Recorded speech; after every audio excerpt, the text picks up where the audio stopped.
Shalom, selamat pagi. Saat ini kita akan memasuki saat teduh kita. Sebelumnya, mari kita bersama-sama berdoa. Mari kita berdoa.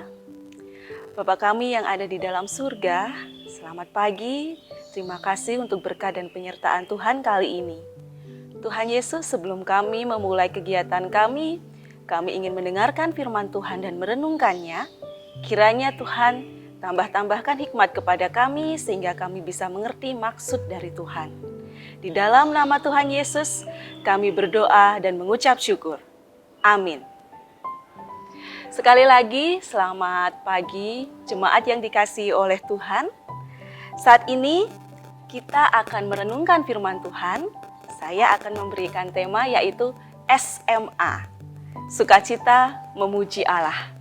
Mari kita bersama-sama membuka ayat kita yang diambil dari Mazmur 95 ayat 1 sampai 7. Dengan judul, Hormatilah Tuhan dan taatilah Dia. Marilah kita bersorak-sorai untuk Tuhan. Bersorak-sorai bagi gunung batu keselamatan kita. Biarlah kita menghadap wajah-Nya dengan nyanyian syukur, bersorak-sorak baginya dengan nyanyian mazmur.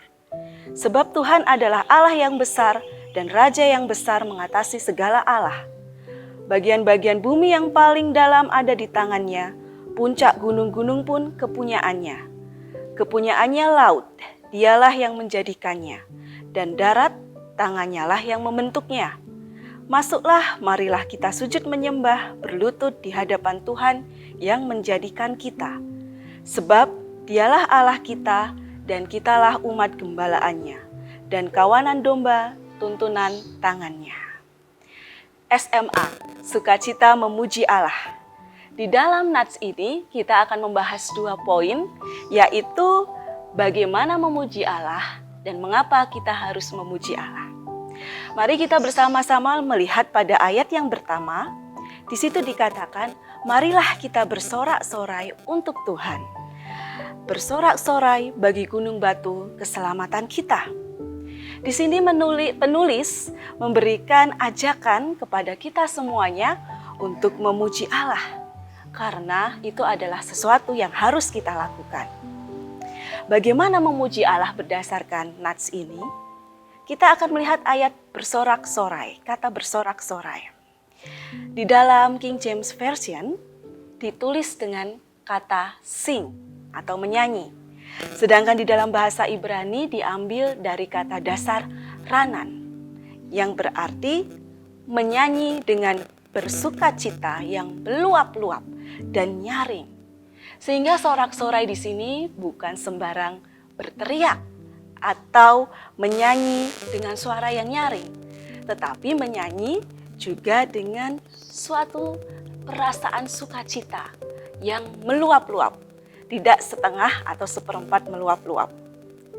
Mengapa? Karena ketika kita memberikan pujian, itu berarti kita memberikan kemuliaan untuk Tuhan kita.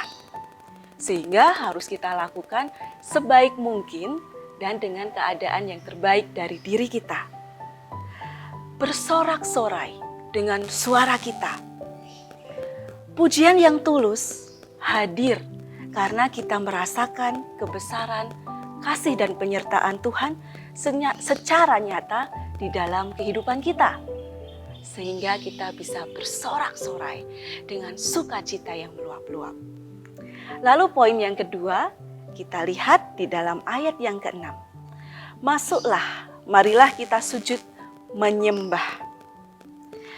Memuliakan Allah memerlukan sebuah sikap yang benar, yaitu sikap hormat dan kerendahan hati.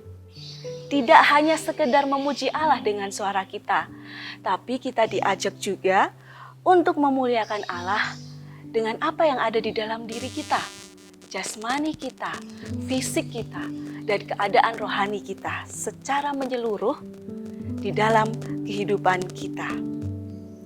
Lalu, poin yang ketiga, ada sebuah ajakan di sini di ayat yang pertama. Kita kembali ke ayat yang pertama, yaitu marilah kita bersorak-sorai. banyak sekali ditulis kata kita. Di sini kata kita adalah plural, artinya kata ganti untuk orang yang pertama. Kita, sehingga memuji Allah tidak hanya aku saja tanpa kamu, atau kamu saja tanpa aku. Tetapi penulis mengharapkan kita bersama-sama di dalam sebuah kumpulan jemaat yang hikmat. Pertanyaan yang kedua adalah, mengapa kita perlu memuji Allah? Kita bisa melihat di ayat yang ketiga, sebab Tuhan adalah Allah yang besar. Dan juga Tuhan adalah Raja yang besar mengatasi segala Allah. Ketika kita bertemu dengan mungkin pemimpin daerah, ketika mungkin beliau ingin berkunjung ke rumah kita akan mempersiapkan yang terbaik, makanan yang terbaik, puji-pujian, keadaan rumah yang terbaik, semua dipersiapkan. Nah, bagaimana ketika kita bertemu tidak hanya pemimpin daerah, tetapi pemimpin dunia. Tidak hanya pemimpin dunia, tetapi pencipta alam semesta, pemimpin surga. Pasti kita akan memberikan yang terbaik dan kita patut memujinya. Kekuasaan Tuhan sebagai Allah tidak hanya dunia ini saja, tetapi melampauinya. Bahkan Allah adalah penciptanya. Allah adalah Raja di atas segala raja. Artinya kekuasaannya sangat luas. Surga, malaikat, segala pemerintahan yang ada. Sudah pasti kita patut memujinya. Lalu poin yang kedua adalah, sebab Dia adalah Allah kita, yang tertulis di dalam ayat yang ke-7. Dan kitalah umat gembalaannya dan kawanan domba tuntunan tangannya. Ketika kita membayangkan seorang gembala selalu menuntun dombanya, ya, memberikan yang terbaik, memberikan makan, minum, dan juga selalu berusaha untuk menyelamatkan dombanya dari mara bahaya. Jemaat yang dikasihi Tuhan, kita memiliki hidup seperti sekarang, dalam keadaan yang terbaik kita seperti sekarang.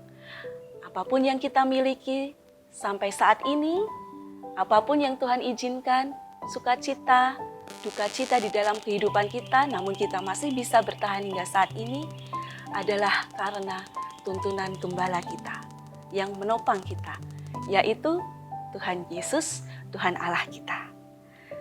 Demikianlah mengapa kita harus memuji Tuhan Allah kita.